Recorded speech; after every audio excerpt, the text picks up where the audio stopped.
और सबसे पहले रुक करेंगे भोपाल का। इस वक्त मुख्यमंत्री शिवराज सिंह चौहान संबोधित कर रहे हैं। तो भर्ती होने के 2 दिन 3 दिन बाद ही मृत्युएं हो गई बहुत सी, लेकिन अब उस पर भी हम काबू पा रहे हैं। उसका प्रतिशत देखें तो वो भी लगातार घट रहा है। जब बीमारी बढ़ गई तब इलाज शुरू हुआ, इसलिए देर हुई है, लेकिन इसके बावजूद भी पूरी ताकत के साथ मध्य प्रदेश की हमारी टीमें काम कर रही है। हम लड़ेंगे और उसको रोकने में कोई कसर नहीं छोड़ेंगे। सर, अगर मध्य प्रदेश में जिलों की बात करें तो वहाँ की संख्या कम है, लेकिन 2 जिलों में भोपाल और इंदौर में ज्यादा है, तो उसके लिए क्या कुछ अलग रणनीति बनाई गई है या कुछ अलग रणनीति? 3 हिस्सों में हमने पूरे मध्य प्रदेश को बांटा है। एक हिस्से एक आता है हमारा इंदौर, भोपाल और उज्जैन। इंदौर में पहले ये रोग काफी फैल चुका था। आश्चर्यजनक रूप से फरवरी और मार्च के महीने में जो मृत्यु का आंकड़ा वहां अधिक हुआ था, मतलब रोग पहले से था, निदान की कोई व्यवस्था ही नहीं की गई और इसलिए वहां पेशेंट्स एक विशेष इलाके में बढ़े, 3-4 बस्तियों में बढ़े। अगर आप देखेंगे तो पॉजिटिव जो पेशेंट्स हैं उनका 80% से ज्यादा हिस्सा वहीं से आता है। उनके लिए हमने अलग रणनीति बनाई। पहले कई तरह की गलतफहमियां थी, इलाज कराने में कई तरह की बाधाएं आई, लेकिन उन बाधाओं को दूर किया और अब सारे इंदौर को एक किया। भोपाल में तबलीगी जमात और उसके बाद एक दूसरा जिसका मैंने जांच के निर्देश दिए हैं, हमारे स्वास्थ्य का पूरा अमला ही। मैं जब आया तो मेरे आने के दूसरे दिन ही पता चला एक आईएएस संक्रमित हो गए, फिर दूसरे आईएएस संक्रमित हो गए। पूरे स्वास्थ्य विभाग का अमला मेरे मुख्यमंत्री बनने के पहले ही संक्रमित हो चुका था, तो डायरेक्टरेट ही हमको, हेल्थ डायरेक्टरेट ही हमको बंद करनी पड़ी। यहाँ ये 2 बड़े कारण थे फैलने के। और उज्जैन चूंकि इंदौर से लगा हुआ है, तो हमने 3 को एक अलग जोन में रखा है और यहाँ पूरे शहर को लॉक करने की हमने तीनों शहरों को निर्देश दिए। पूरे शहर को लॉक किया है, इनके हॉटस्पॉट, कंटेनमेंट एरिया, यहाँ स्वास्थ्य की टीमें, यहाँ सर्वे, यहाँ टेस्टिंग। अब भोपाल में भी टेस्टिंग की जो काम है, सैंपल लेने का, लगातार हम बढ़ाते जा रहे हैं। लेकिन दूसरी श्रेणी उन जिलों की है जहाँ अपेक्षाकृत कम रोगी है, हम उस शहर में कंटेनमेंट एरिया बना के उसको वहीं रोकना चाहते हैं। और तीसरे हमारे वो जिले हैं जहाँ भी एक भी पॉजिटिव केस नहीं पाया गया, वहाँ ना फैले, इसका हम इंतजाम कर रहे हैं। स्वास्थ्य विभाग के जो कर्मचारी से ऊपर जो आ रही है बताया जा रहा है, तो उसको लेकर के जांच के आदेश हमने जांच के आदेश दिए। हम पता चला रहे हैं कि वो फैला कैसे। मैंने कहा कि मैं तो खुद मीटिंग में, जब पहली मीटिंग में आया उसके पहले मध्य प्रदेश में कोई मुख्यमंत्री स्तर की मीटिंग ही नहीं हुई थी, इससे निपटने की कोई तैयारी नहीं की गई थी। और स्वास्थ्य विभाग के अमले को भी ऐसा लगता है कोई ट्रेनिंग ही नहीं दी गई थी और इसलिए पूरा स्वास्थ्य विभाग संक्रमित हो गया था। यहाँ भोपाल में मैंने जांच के निर्देश दिए हैं और उन निर्देशों के जो भी परिणाम आएंगे उसके आधार पर निष्कर्ष निकलेंगे, हम कार्रवाई भी करेंगे।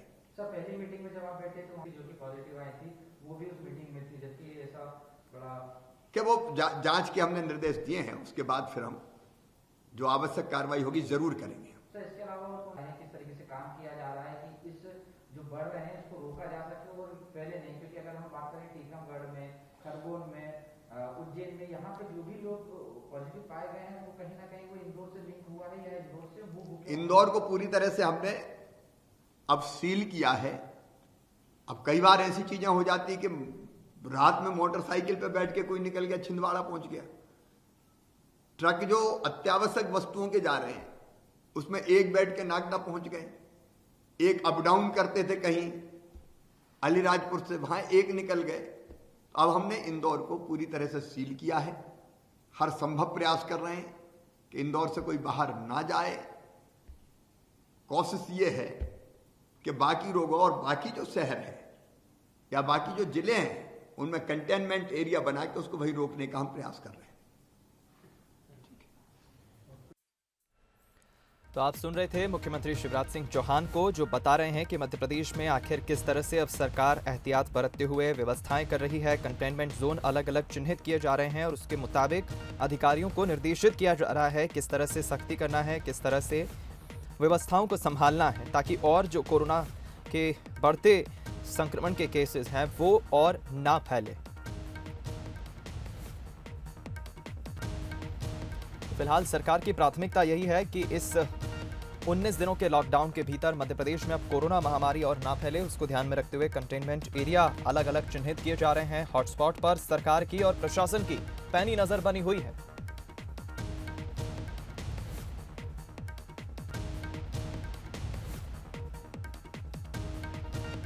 मुख्यमंत्री बनने के पहले पुरानी सरकार ने कोई प्लानिंग नहीं की। मुख्यमंत्री शिवराज सिंह चौहान ने यह भी कहा है, इंदौर को पूरी तरह से सील किया गया है। इंदौर को 11 जोन में बांटा गया है क्योंकि इंदौर एक एपिसेंटर बना हुआ है।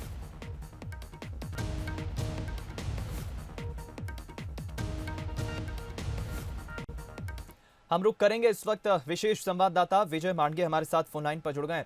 विजय, मुख्यमंत्री शिवराज सिंह चौहान अभी कुछ देर पहले आए, उन्होंने संबोधित किया, उन्होंने पूर्व सरकार पर भी निशाना साधा है और वर्तमान की व्यवस्थाओं को लेकर भी बातचीत की है। क्या है अपडेट, कैसे देखते हैं आप? दीपक, साफ तौर पर चूंकि मुख्यमंत्री शिवराज सिंह चौहान ने ये जो बातें कही है वो कहीं ना कहीं विपक्ष ने जो तमाम सारे आरोप लगाए हैं उनका एक तो जवाब भी दिया है और मौजूदा सरकार किस तरह से काम कर रही है और कोरोना संक्रमण से निपटने के लिए क्या इंतजाम है, सरकार की तरफ से क्या पहल की जा रही है, उसकी जानकारी भी दी है। खासतौर पर दो महत्वपूर्ण बड़े शहर इंदौर और भोपाल, इन्हें लेकर काफी उन्होंने सवालों के जवाब दिए। इंदौर और भोपाल में मुख्यतः कोरोना संक्रमण फैलने की वजह उन्होंने तबलीगी जमात के लोगों को बताया जब वो 29 मार्च को वहाँ निजामुद्दीन से वापस लौटे थे और जब जानकारी मिली कि वो देश भर में अलग अलग राज्यों में पहुंचे हैं तो उसके बाद से फिर लिस्ट पूरी जो भेजी गई थी और उसमें हमने देखा भी कि कई सारे जो लोग पहुंचे इंदौर और भोपाल में, तो उनकी वजह से ये हुआ। और दूसरा, स्वास्थ्य विभाग के 73 करीब कर्मचारी जो हैं इस समय कोरोना संक्रमित है। तो स्वास्थ्य विभाग में अचानक कैसे फैला, तो साफ तौर पर उनका कहना था कि जब उन्होंने मुख्यमंत्री पद की शपथ ली उससे पहले ही स्वास्थ्य अमला कोरोना संक्रमित हो चुका था, क्योंकि वो जैसे ही उन्होंने मीटिंग्स लेना शुरू किया तो उसके 2 दिन बाद एक IAS अधिकारी स्वास्थ्य विभाग से जुड़ी हुई थी, उन्हें कोरोना संक्रमित वो पाई गई। उसके बाद फिर लगातार दूसरे तीसरे IAS और इस तरह से ये जो संख्या है वो बढ़ती चली गई। तो साफ तौर पर मुख्यमंत्री का ये कहना है कि पहले से कोई सावधानियां नहीं बरती गई, जो पुरानी सरकार थी उसने इस पर कोई ध्यान नहीं दिया और उसकी वजह से ये संक्रमण फैला है। लेकिन अभी स्थितियां जो है वो बहुत कुछ कंट्रोल में है। इंदौर को जैसे आपने जिक्र किया कि 11 जोन में बांटा गया है, भोपाल को 3 जोन में बांटा गया है और पूरे प्रदेश को 3 जोन में बांटा गया है, रेड, ऑरेंज और ग्रीन जोन। तो ये रेड जोन में वो शहर है जहां 10 से ज्यादा लोग कोरोना से संक्रमित है। जाहिर तौर पर इंदौर, भोपाल, उज्जैन और ऐसे तमाम सारे बड़े शहर हैं जहां पर ये संख्या ज्यादा है। उसके बाद ऑरेंज जोन में ऐसे लोग हैं जो जहां पर 10 से कम संक्रमित लोग हैं, तो उनमें कई सारे शहर हैं। और ग्रीन जोन में वो लोग हैं जहां वो शहर है जहां पिछले 14 दिनों से एक भी संक्रमित मरीज नहीं मिला। तो ऐसे 3 जोन में बांटा गया है और वहां पर 20 अप्रैल के बाद वैसी व्यवस्थाएं की जाएंगी। सर्वे का काम बहुत तेजी से शुरू किया गया, खासतौर पर इंदौर और भोपाल में। जहांगीराबाद में हमने देखा 10,000 लोगों का एक साथ स्क्रीनिंग की गई। वैसे इंदौर में टाटपट्टी, बाखल, रानीपुरा और ये जो तमाम जो एरियाज है जहां पर संक्रमण तेजी से फैला है वहां पर भी स्क्रीनिंग की जा रही है। तो तमाम सारे जो उपाय हैं, जो कदम उठाए जा रहे हैं सरकार की तरफ से, उन्होंने शिवराज सिंह चौहान ने अपनी तरफ से ये बताने की कोशिश की है कि पूरे एहतियात के तौर पर जितने भी कदम उठाए जा सकते हैं वो उठाए जा रहे हैं। दीपक, चलिए, बहुत बहुत शुक्रिया बातचीत के लिए, जानकारी तक पहुंचाने के लिए।